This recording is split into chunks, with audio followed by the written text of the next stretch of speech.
Mail box, ശ്രോതാക്കളുടെ പ്രതികരണ പരിപാടി.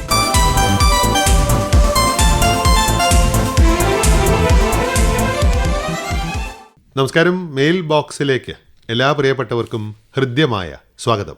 എല്ലാവരുടെയും കത്തുകളും പ്രതികരണങ്ങളും വാട്സപ്പ് മെസ്സേജുകളെല്ലാം മെയിൽ ബോക്സിലേക്ക് വന്നിട്ടുണ്ട്. പ്രിയ ശ്രോതാക്കളുടെ പ്രതികരണങ്ങളിലേക്ക് മെയിൽ ബോക്സിലേക്ക് ഏവർക്കും ഒരിക്കൽ കൂടി സ്വാഗതം. മെയിൽ ബോക്സിന്റെ സമയത്തെക്കുറിച്ചുള്ള സംശയങ്ങൾ ഏതാണ്ട് അവസാനിച്ച് കാണും എന്ന് വിചാരിക്കുന്നു.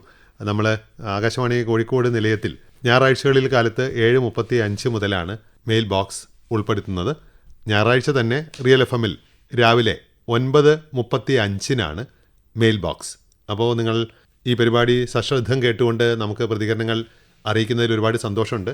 1-2 പേർക്ക് നമ്മുടെ വാട്സപ്പ് നമ്പർ അത്ര പരിചിതമല്ല എന്ന് സൂചിപ്പിച്ചിരുന്നു. അവർ കത്തുകളിലൂടെയൊക്കെ ആ കാര്യം പറഞ്ഞിട്ടുണ്ട്. അപ്പോൾ തുടക്കത്തിൽ തന്നെ അതൊന്ന് പറഞ്ഞാൽ നന്നായിരിക്കും. നമ്മുടെ വാട്സപ്പ് നമ്പർ ഇതാണ് 9400224440. അടുത്ത കാലത്ത് പരിപാടികളിലുണ്ടായ സമഗ്രമായ മാറ്റം കോഴിക്കോട് ആകാശവാണിക്ക് പുതിയ പ്രതിച്ഛായ പകരുന്നു. ഓപ്പൺ ഫോറം, ആർട്ട് കഫേ തുടങ്ങിയ പരിപാടികൾ ഏറെ വിജ്ഞാനപ്രദവും ആസ്വാദ്യകരവുമാണ്. മെയ് 2 ഒരു ദേശത്തിന്റെ കഥ എന്ന പരിപാടിയിൽ കേട്ട ഡോക്ടർ MR രാഘവ വാര്യരുടെ പ്രഭാഷണം പുതിയ അറിവ് നൽകുന്നതായിരുന്നു എന്ന് പറയുന്നു പയ്യോളി പത്മാലയത്തിൽ നിന്നും ഹരിപ്രിയ. ഒരു ദേശത്തിന്റെ കഥ നമ്മുടെ 75-ാം വാർഷിക ആഘോഷങ്ങളുടെ ഭാഗമായി അവതരിപ്പിക്കുന്ന ഒരു പുതിയ പരമ്പരയാണ്. ചരിത്രകാരന്മാർ തങ്ങളുടെ കാഴ്ചപ്പാടുകൾ പ്രിയ ശ്രോതാക്കളുമായി പങ്കുവയ്ക്കുന്ന ഈ പരിപാടി വെള്ളിയാഴ്ചകളിൽ കാലത്ത് 7:05 മുതലാണ് റിയൽ FM-ൽ. കോഴിക്കോട് നിലയത്തിൽ വെള്ളിയാഴ്ചകളിൽ കാലത്ത് 7 മണിക്ക്. ആർട്ട് കഫേയില് MK സാനുവിന്റെ ജീവിതവും അനുഭവങ്ങളൊക്കെ ഉൾപ്പെടുത്തിക്കൊണ്ടുള്ള പ്രോഗ്രാം വളരെ ഇഷ്ടപ്പെട്ടു എന്ന് പറയുന്നു പുതിയങ്ങാടി നിന്നും ഷീജ. ഇതുപോലുള്ള പ്രശസ്തരെയും അവരുടെ ജീവിതാനുഭവങ്ങളെയൊക്കെ അടുത്തറിയാൻ സഹായിക്കുന്ന ഒരു പരമ്പരയായിട്ടാണ് ആർട്ട് കഫേ വിഭാവനം ചെയ്തിട്ടുള്ളത്. അതുപോലെ തന്നെ കലാസാംസ്കാരിക രംഗത്തുണ്ടാവുന്ന ചലനങ്ങളെ കൂടി അതിൽ പ്രതിഫലിപ്പിക്കാൻ ഞങ്ങൾ ശ്രമിക്കും. ഏപ്രിൽ 20 ഞായറാഴ്ച രാവിലെ 8:30 പ്രക്ഷേപണം ചെയ്ത ഓർമ്മച്ചെപ്പ് വളരെ ശ്രദ്ധേയമായി.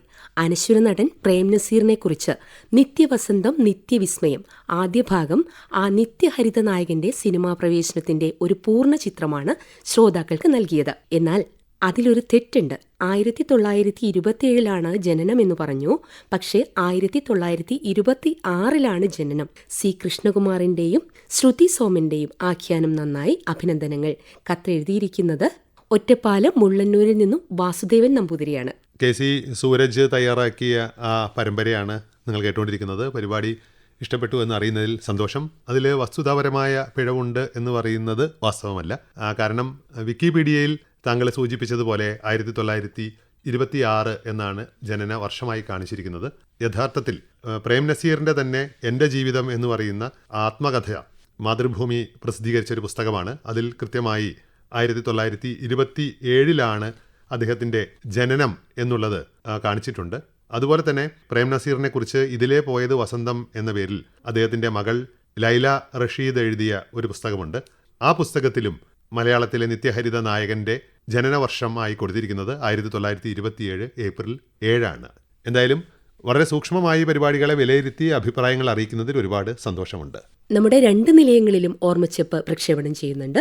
ഞായറാഴ്ച റിയൽ FM-ൽ 8:30 മുതൽ 9 മണി വരെയാണ് ഓർമ്മച്ചെപ്പിന്റെ പ്രക്ഷേപണ സമയം. ആകാശവാണി കോഴിക്കോട് നിലയത്തിൽ ഓർമ്മച്ചെപ്പിന്റെ സമയം ശനിയാഴ്ചകളിൽ 9 മണി മുതൽ 9:30 വരെയുമാണ്. അതുപോലെ ചലച്ചിത്ര സംബന്ധിയായി നമ്മൾ പുതുതായി ഉൾപ്പെടുത്തിയ ഒരു പരിപാടിയാണ് ഓർമ്മകളുടെ സംഗീതം. ഇന്നലകളിൽ മലയാളിയെ സ്വാധീനിച്ച ചലച്ചിത്ര ഗാനശാഖയിലെ പ്രശസ്തരുടെ അനുഭവങ്ങളും ഓർമ്മകളും വിലയിരുത്തലുകളും എല്ലാം ഉൾപ്പെടുത്തിക്കൊണ്ടുള്ള ആ പരിപാടിയാണിത്. ഓർമ്മകളുടെ സംഗീതം എന്ന പരിപാടി റിയൽ FM-ൽ ശനിയാഴ്ചകളിൽ 9:30 മുതൽ 10 മണി വരെയാണ് പ്രക്ഷേപണം ചെയ്യുന്നത്. ഏപ്രിൽ 25 വെള്ളിയാഴ്ച രാത്രി 8:02 സുവർണ മലരുകളിൽ മധുവിധു എന്ന ചിത്രത്തിൽ MP ശ്രീനിവാസന്റെ സംഗീതത്തിൽ യേശുദാസ് പാടിയ ഒരു മധുര സ്വപ്നമല്ല എന്നാരംഭിക്കുന്ന ഗാനം രചിച്ചത് അനൗൺസർ ഇങ്ങനെ പറഞ്ഞു. രചന ബാലമുരളീകൃഷ്ണ എന്ന്. സത്യത്തിൽ പ്രസ്തുത പാട്ട് എഴുതിയത് സാക്ഷാൽ ONV കുറുപ്പാണ്. ബാലമുരളി എന്ന പേരിലാണ് അക്കാലത്ത് അദ്ദേഹം രചനകൾ നടത്തിയിട്ടുള്ളത്. മറ്റൊരു കാര്യം കൂടെ പറഞ്ഞിട്ടുണ്ട്. 26 സുവർണ മലരുകൾ വിടർന്നപ്പോൾ സുജാത എന്ന ചിത്രത്തിലെ രചന മങ്കൊമ്പ് ഗോപാലകൃഷ്ണൻ എന്ന് പറയേണ്ടിടത്ത് അനൗൺസർ പറഞ്ഞത് മാങ്കൊമ്പ് ഗോപാലകൃഷ്ണൻ എന്നായിരുന്നു. മെയിൽ ബോക്സിലേക്ക് ഈ പ്രതികരണം അറിയിച്ചത് MK രാധാകൃഷ്ണൻ കാക്കൂരൻ. എന്തായാലും രണ്ടും തെറ്റുകൾ തന്നെയാണ്. അനൗൺസർക്ക് പിശക് പറ്റിയത് തന്നെയാണ്. അത് തിരുത്താനുള്ള നിർദ്ദേശം നൽകിയിട്ടുണ്ട്. സസ്നേഹം എന്ന പരിപാടിയിൽ MT വാസുദേവൻ നായരുടെ മകൾ അശ്വതി വി നായരുമായി ഫഹദ് റാസ നടത്തിയ അഭിമുഖം ഏറെ സമ്പുഷ്ടവും തൃപ്തികരവുമായി തോന്നി. അച്ഛൻ എഴുതിയ പാഠപുസ്തകത്തിലെ ഭാഗങ്ങൾ മകൾ പഠിക്കുന്ന അനുഭവമെല്ലാം ഒരത്ഭുതമായാണ് കേട്ടിരുന്നത്. എന്തായാലും MT എന്ന അനശ്വരമായ ആ രണ്ടക്ഷരത്തെ അടുത്തറിയാൻ സഹായിച്ച ആ പരിപാടിക്ക് നന്ദി. രാജി മരത്തങ്കോട്. സത്യൻ മാനിപുരം എഴുതിയിരിക്കുകയാണ്, ഓരോ വർഷത്തെയും സിനിമയെക്കുറിച്ചും അവയിലെ പാട്ടുവിശേഷങ്ങളെക്കുറിച്ചും അണിയറ പ്രവർത്തകരെക്കുറിച്ചുമുള്ള പരമ്പര ഗാനലോകവീഥികൾ വളരെയേറെ അറിവുകൾ നൽകുന്നതാണ്. ഇതിന്റെ അണിയറ പ്രവർത്തകർക്ക് പ്രത്യേകം നന്ദി അറിയിച്ചിരിക്കുകയാണ് അദ്ദേഹം. കാസർഗോഡ് തിരുവനന്തപുരം ദേശീയപാതയുടെ പണി പൂർത്തിയായാൽ അതിലൂടെ യാത്ര ചെയ്യുമ്പോൾ എന്തൊക്കെ ശ്രദ്ധിക്കാനുണ്ട് എന്നത് ശ്രദ്ധയിലൂടെ അറിയാൻ കഴിഞ്ഞതിലുള്ള സന്തോഷമാണ് MG ധരൻ തൃക്കരിപ്പൂർ പങ്കുവെക്കുന്നത്. റിയൽ എഫമിന്റെ പരിപാടികൾ സ്ഥിരമായി കേൾക്കുന്ന കരിമ്പൊയിലുള്ള മോഹനൻ കെയുടെ കത്താണിത്. കൂത്ത്, കൂടിയാട്ടം, ഓട്ടൻ തുള്ളൽ തുടങ്ങിയ കലാരൂപങ്ങൾ അന്യമായി കൊണ്ടിരിക്കുന്ന ഈ ഒരു കാലത്ത് ഇവയെ ഉദ്ധരിക്കാൻ ആകാശവാണിക്ക് പ്രധാന പങ്ക് വഹിക്കാൻ കഴിയും എന്ന ചിന്ത ആണ് അദ്ദേഹം പങ്കുവെക്കുന്നത്. തീർച്ചയായും പരമ്പരാഗത കലകളെ പ്രോത്സാഹിപ്പിക്കാൻ ആകാശവാണി എന്നും മുൻനിരയിലുണ്ട്. ആഴ്ചയിൽ 7 ദിവസവും 5 മണി മുതൽ ഇത്തരം നാടൻ കലാരൂപങ്ങൾ ആകാശവാണി കോഴിക്കോട് നിലയത്തിൽ ഞങ്ങൾ ഉൾപ്പെടുത്തുന്നുണ്ട്. നമുക്കൊരു ശബ്ദ സന്ദേശം വന്നിട്ടുണ്ട്. ബത്തേരിയിൽ നിന്നും നസീബു ആണ് ശബ്ദ സന്ദേശം അയച്ചിരിക്കുന്നത്. അവർ പറയുന്നത് ആകാശവാണിയായിട്ടുള്ള ഒരു ബന്ധത്തെ പറ്റിയിട്ട് തന്നെയാണ്. നമസ്കാരം, ഞാൻ നസീബു, വയനാട്ടിലെ സുൽത്താൻ ബത്തേരിയിൽ നിന്നും. രാവിലെ ഓഫീസിലേക്ക് പോകുന്നത് വരെ എന്റെ അടുക്കളയിലുള്ള കൂട്ട് ആകാശവാണി FM ആണ്, കോഴിക്കോട് FM ആണ്. എല്ലാ പരിപാടിയും സ്ഥിരം കേൾക്കാറുണ്ട്.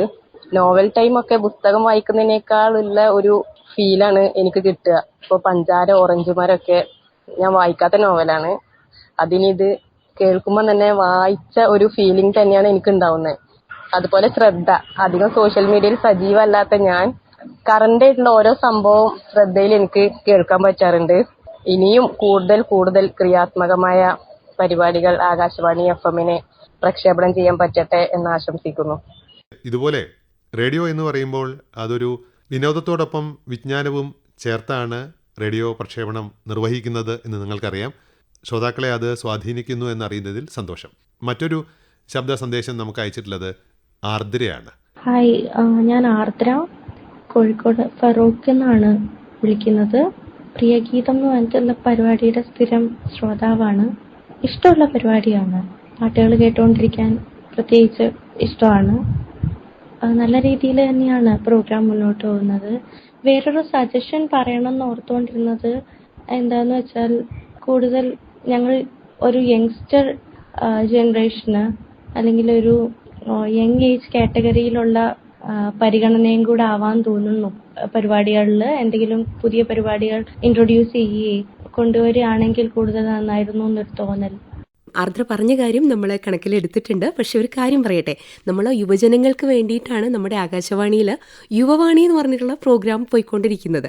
യുവാക്കൾക്ക് വേണ്ടിയിട്ട് ഒരുപാട് നല്ല കാര്യങ്ങൾ അതിലൂടെ നമ്മൾ പ്രക്ഷേപണം ചെയ്യുന്നുണ്ട്. ആകാശവാണി കോഴിക്കോട് നിലയത്തിൽ രാത്രി 7:35 മുതൽ 8 മണി വരെ 4 ദിവസങ്ങളിൽ, അതായത് ചൊവ്വ, ബുധൻ, വെള്ളി, ശനി ദിവസങ്ങളിലും, റിയൽ FM-ൽ 7:35 മുതൽ 8 മണി വരെ ബുധൻ, വെള്ളി ദിവസങ്ങളിലുമാണ് പ്രക്ഷേപണം ചെയ്യുന്നത്. ആഗ്നേയ് ഒരു അഭിപ്രായം പറഞ്ഞിട്ടുണ്ട്. ആർട്ട് കഫേയിൽ കേട്ട ഒരു പരിപാടിയെക്കുറിച്ചാണ്. ഞാൻ ആഗ്നേയ്, കോഴിക്കോട് നിന്നാണ്. കഴിഞ്ഞ വെള്ളിയാഴ്ചത്തെ ആർട്ട് കഫേ പരിപാടി കേട്ടിരുന്നു. നല്ല വ്യത്യസ്തമായ ഒരു അനുഭവമായിട്ട് തോന്നി. പലതരത്തിലുള്ള ചിത്രവരകളെ കുറിച്ച് കുട്ടികളെ മനസ്സിലാക്കേണ്ട രീതിയിൽ മനസ്സിലാക്കി തരാൻ ആ പരിപാടിക്ക് പറ്റി. ഇനിയും നല്ല എപ്പിസോഡുകൾ പ്രതീക്ഷിക്കുന്നു. ചിത്രകാരികളായ റിനിത രജീഷ്, അനില മണലിൽ ഇവരാണ് ആർട്ട് കഫേയിൽ അന്ന് തങ്ങളുടെ ചിത്രകലാ അനുഭവങ്ങളും കാഴ്ചപ്പാടുകളും പങ്കുവച്ചത്. കോഴിക്കോടും പരിസരങ്ങളിലുമുള്ള കലാസാംസ്കാരിക പ്രവർത്തകരുമായുള്ള അഭിമുഖങ്ങൾ, കാഴ്ചപ്പാടുകളൊക്കെ ആർട്ട് കഫേയിൽ ഇനിയും കൂടുതൽ പ്രതീക്ഷിക്കാം. PM ഓമന തൊണ്ടയാട് അയച്ച കത്തിങ്ങനെയാണ്.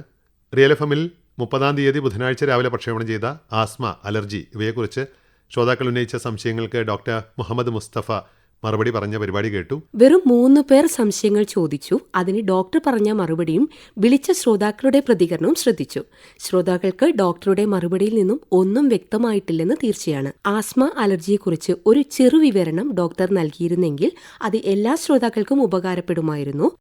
ഓമനയുടെ അഭിപ്രായം വളരെ ഗൗരവത്തിൽ തന്നെ ഞങ്ങൾ എടുക്കുന്നുണ്ട്. അതേസമയം ആ പരിപാടി ചൊവ്വാഴ്ചകളിൽ വൈകിട്ട് 5 മണിക്ക് റിയൽ FM-ൽ ഡോക്ടർ ഓൺ കോൾ എന്ന പേരിൽ തത്സമയ ഫോണിൻ പരിപാടിയായിട്ട് പ്രക്ഷേപണം ചെയ്ത പരിപാടിയുടെ ശബ്ദലേഖനമാണ് ആരോഗ്യം അമൂല്യം പരിപാടിയിലൂടെ ഭാഗങ്ങളായി നമ്മൾ കേൾപ്പിച്ചിട്ടുള്ളത്. അതൊരു തുടർ പ്രക്ഷേപണമായിരുന്നു. ഓമന കേട്ട ഭാഗത്തിന് മുൻപ് ആദ്യ ഭാഗത്തിൽ തന്നെ ഡോക്ടർ വളരെ വ്യക്തമായി ആസ്മ അലർജി ഉണ്ടാക്കുന്ന കാരണങ്ങളെക്കുറിച്ച് അതിൻ്റെ ചികിത്സയെക്കുറിച്ചൊക്കെ കൃത്യമായി പറഞ്ഞതിന് ശേഷമാണ് തുടർ ഭാഗങ്ങളിൽ ശ്രോതാക്കളുടെ സംശയങ്ങൾക്കുള്ള മറുപടിയായി പറഞ്ഞത്. ഒരു തത്സമയ പരിപാടിയിൽ ഒരു വ്യക്തിയുടെ രോഗാവസ്ഥയ്ക്ക് പരിഹാരം നിർദ്ദേശിക്കുക എന്നുള്ളത് പ്രായോഗികമല്ല എന്ന് നമുക്ക് എല്ലാവർക്കും അറിയാം. പൊതുവായ ചില വിവരങ്ങൾ എല്ലാവർക്കും വേണ്ടി പങ്കുവയ്ക്കാൻ മാത്രമേ ഇത്തരം പരിപാടികളിലൂടെ കഴിയൂ. അതുതന്നെയാണ് അതിൻ്റെ ഉദ്ദേശ്യവും. നമുക്കൊരു ശബ്ദ സന്ദേശം വന്നിരിക്കുന്നത് കൊയിലാണ്ടിയിൽ നിന്നും ശ്രീജയാണ് അയച്ചിരിക്കുന്നത്. ഞാൻ കൊയിലാണ്ടിയിലെ കൊല്ലത്ത് നിന്നും ശ്രീജയാണ്. പിന്നെ എനിക്ക് ഇപ്പോഴത്തെ പരിപാടികളൊക്കെ പുതുക്കിയതൊക്കെ ആദ്യമൊക്കെ ഒരു പ്രയാസം പോലെ തോന്നിയിട്ടുണ്ടായിരുന്നു. ഇതിൻ്റെ മുന്നത്തെ പരിപാടി അതിനല്ലോ നല്ലത് എന്നുള്ളത്.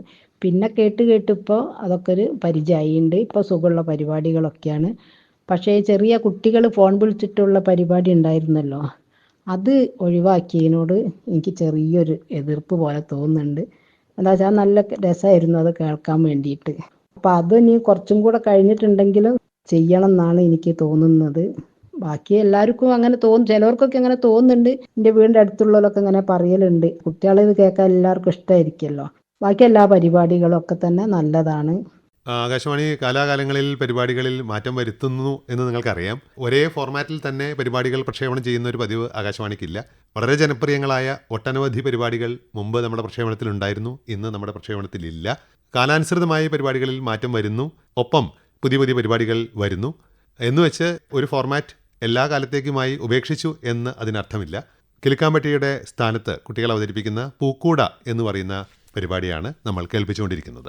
വചനാമൃതത്തെക്കുറിച്ചാണ് ഈ കത്ത്. പ്രതീക്ഷകളുടെയും അനിശ്ചിതത്വങ്ങളുടെയും ഇടയിലുള്ള ഓട്ടപ്പാച്ചിലുകളാണ് ജീവിതം. വൈവിധ്യങ്ങളുടെ നൈരന്തര്യമാണ് ജീവിതത്തിന്റെ പ്രത്യേകത. PM മൊയ്തീൻ കുഞ്ഞ് തൃക്കാക്കര എഴുതിയ കത്താണിത്. ഏപ്രിൽ 30 ഫൈസൽ P അവതരിപ്പിച്ച വചനാമൃതത്തെക്കുറിച്ചാണ് അദ്ദേഹം സൂചിപ്പിച്ചിരിക്കുന്നത്. ജീവിതത്തിൽ സങ്കടങ്ങൾ നൽകിയ കാലത്തെ നാം വേഗം മറക്കാൻ ശ്രമിക്കണം, എന്നാൽ അത് നൽകിയ ജീവിത പാഠങ്ങൾ നാം ഒരിക്കലും മറക്കരുത് എന്ന്. തിങ്കളാഴ്ച 28 മറ്റൊരു കത്ത് വചനാമൃതത്തെക്കുറിച്ച് തന്നെയാണ്. M. അരവിന്ദാക്ഷൻ നായർ തയ്യാറാക്കി അവതരിപ്പിച്ച 28 പരിപാടിയെക്കുറിച്ച് കാർത്തിക മാലൂർ എഴുതുന്നു. ഹൃദയസ്പർശിയായി ആ പരിപാടി. കാർത്തിക മറ്റൊരു കാര്യം കൂടെ പറഞ്ഞിരിക്കുന്നത്, കാവ്യാഞ്ജലിയിൽ ഡോക്ടർ വിനയചന്ദ്രന്റെ കാട് കവിതയിൽ നിന്നൊരു ഭാഗം കാവാലം ശ്രീകുമാറിന്റെ ആലാപനം ഹൃദയസ്പർശിയായി എന്നുകൂടെ പറഞ്ഞിട്ടുണ്ട്. എന്തായാലും പ്രിയ ശ്രോതാക്കൾക്ക് വൈവിധ്യമാർന്ന വിഭവങ്ങൾ വിളമ്പി നൽകാനുള്ള പരിശ്രമത്തിലാണ് ഞങ്ങൾ.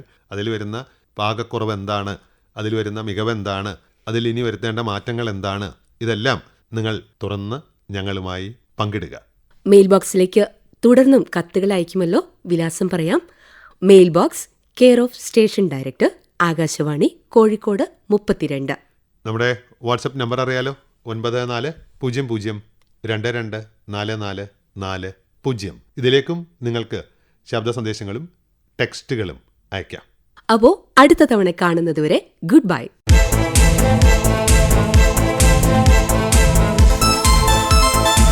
മെയിൽ ബോക്സ്, ശ്രോതാക്കളുടെ പ്രതികരണ പരിപാടി.